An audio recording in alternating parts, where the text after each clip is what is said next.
بسم اللہ الرحمن الرحیم۔ السلام علیکم ورحمۃ اللہ وبرکاتہ۔ محترم ناظرین کرام، آج سے ہم دیگر مسائل کے ساتھ ساتھ احکام میت بھی شروع کر رہے ہیں، یعنی میت کے لیے کیا کیا احکام ہیں۔ اگر کوئی انسان، کوئی مسلمان انتقال کر جائے تو اس کے قریبی عزیزوں پر، رشتہ داروں پر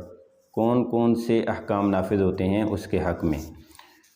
تو آج کی گفتگو میں ہم اس بات پر بحث کریں گے کہ جب کسی پر موت کے آثار ظاہر ہونا شروع ہو جائیں تو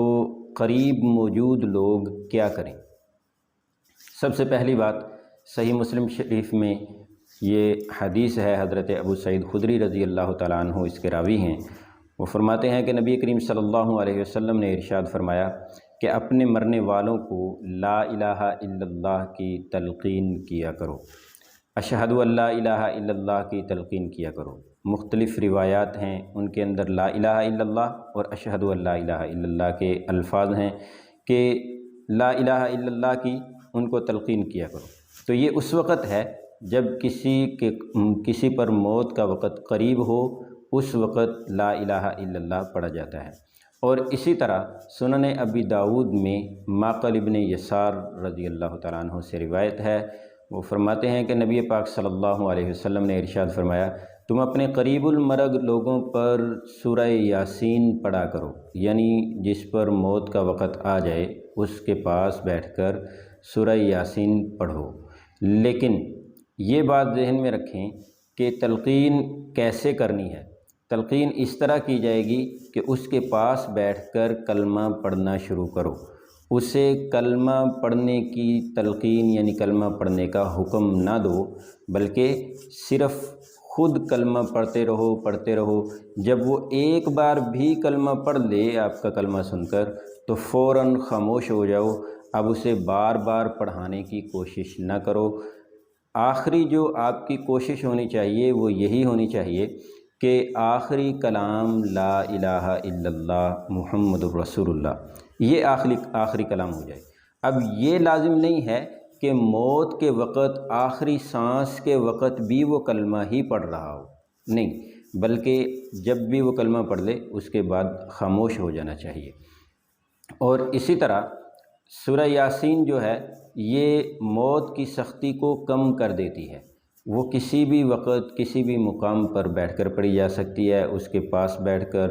سر کے قریب بیٹھ کر، سینے کے قریب بیٹھ کر، پاؤں کے قریب بیٹھ کر، یعنی کسی بھی جانب بیٹھ کر۔ البتہ یہ ہے کہ پاؤں کی جانب، پاؤں کے قریب بیٹھ کر اگر پڑھے گا تو قرآن کریم ایک تو اس کے قریب، اس کے پاس نہ ہو کیونکہ میت کے پاؤں اس کی جانب ہوں گے، یا پھر اگر قرآن کریم ہے تو پھر پاؤں کی جانب سے ہٹ کر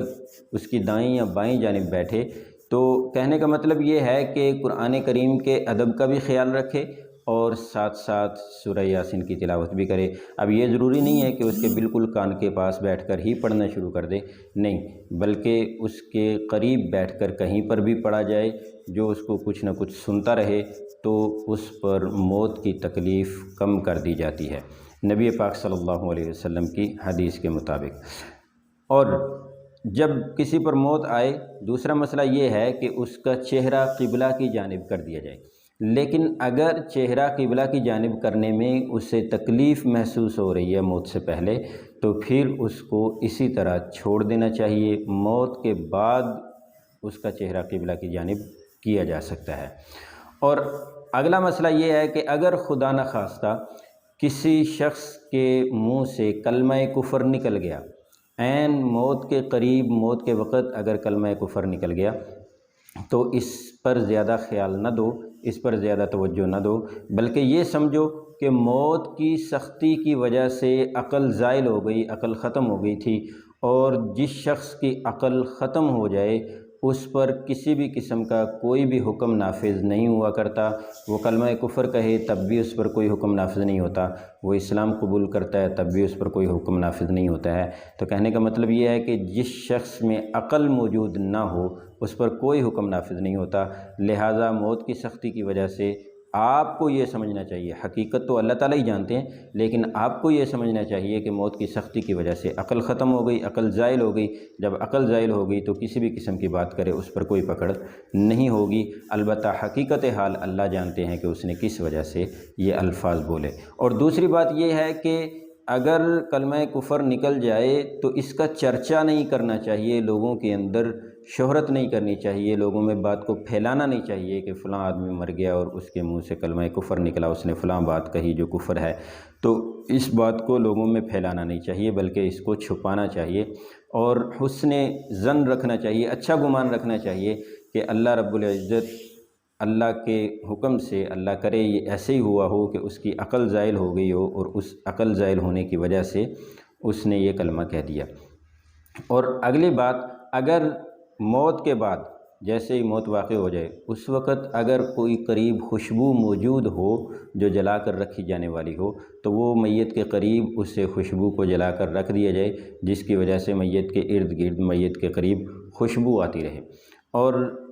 دوسری بات یہ ہے کہ غسل سے پہلے قرآن کریم پڑھنا درست نہیں ہے، میت کے قریب بیٹھ کر میت کے ایصال ثواب کے لیے غسل سے پہلے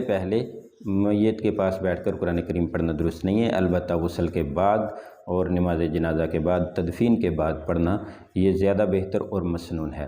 اور اگر کسی شخص کا انتقال جمعہ کے روز ہو جاتا ہے، جمعہ کے دن کسی شخص کا انتقال ہوا ہے، تو اگر جمعہ کی نماز سے پہلے نماز جنازہ، تجہیز و تکفین سب کچھ ممکن ہے تو نماز سے پہلے سب کچھ کر لینا چاہیے۔ صرف اور صرف مجمع زیادہ کرنے کے ارادے سے جمعہ کے بعد تک کھینچ کر لے جانا یہ مناسب نہیں ہے، بلکہ بہتر یہی ہے اگر لوگ کم بھی ہیں تو بھی اگر ممکن ہو سکے، یعنی قبر کی کھدائی اور تجہیز و تکفین کے تمام مراحل طے ہو سکتے ہیں جمعہ سے پہلے اور پھر نماز جنازہ بھی ادا ہو سکتی ہے، تدفین بھی مکمل ہو سکتی ہے جمعہ سے پہلے، تو پھر ضرور کر لینی چاہیے، اس کے اندر تاخیر نہیں کرنی چاہیے۔ اللہ رب العزت سے دعا ہے کہ اللہ تعالی ہمیں تمام مسائل کو سمجھنے کی اور ان پر عمل کرنے کی توفیق عطا فرمائے۔